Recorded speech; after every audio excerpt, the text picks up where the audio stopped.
Nilipofika hapa, nilipoteuliwa, nilienda Mheshimiwa Naibu Waziri Mkuu kwenye kumbukizi ya miaka 40 ya mzee wetu Edward Moringe Sokoine. Kwa taarifa nilizokuwa nazo, nilimwomba Daktari Samia Suluhu Hassan barabara. Lakini pia tulipata nafasi ya kusherehekea Mei Mosi, tukakutana na makamu wa rais Daktari Filipo Mpango, tulimwomba barabara. Lakini pia Mheshimiwa Waziri Mkuu alipokuja kwenye mikutano mbalimbali, tuliteta naye juu ya barabara. Lakini waziri wetu mtu bingwa mahiri kabisa Mohamed Mchengerwa alipokuja kwenye mkoa wetu kufanya ziara, tulimuomba barabara.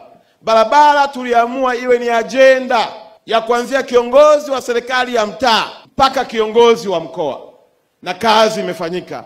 Leo mbele yako nina furaha kubwa, Mheshimiwa Naibu Waziri Mkuu, kumshukuru Daktari Samia Suluhu Hassan kwa kukubali kuifungua Arusha kwa kutupatia kilomita 70 za lami mpya ili wananchi watembee kwenye lami. Tunaenda kujenga bypass nyingine ambayo itawezesha wananchi wa mkoa wa Arusha kuishi maisha ya Ulaya, kwa sababu hata wageni wao wanatoka kwenye mabara yaliyopiga hatua. Mheshimiwa Naibu Waziri Mkuu, hapa tulipo tuna barabara yenye urefu wa kilomita 9.1 inayotoka Kilombero inakwenda moja kwa moja mpaka pale airport Kisongo, lakini ikiwa na connect na barabara yetu ya kwenda kwenye chuo chetu maarufu kabisa ambacho kinafanya kazi nzuri.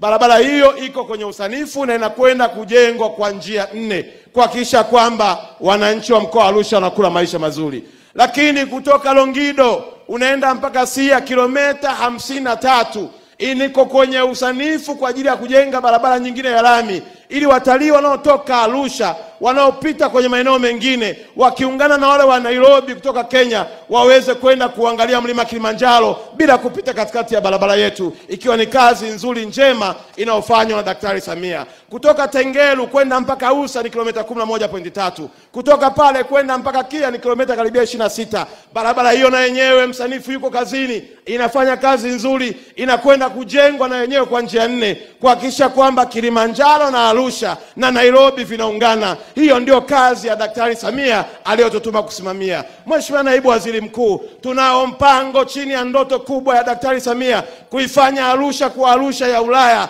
Tunakwenda kujenga SGR, reli ya kisasa itakayotoka Dar es Salaam kwenda Tanga. Tanga inakuja kudondoka hapa, na tunajenga bandari ya kisasa, bandari kavu, ili magari zaidi ya 600 yanayotoka Tanga yatokee hapa.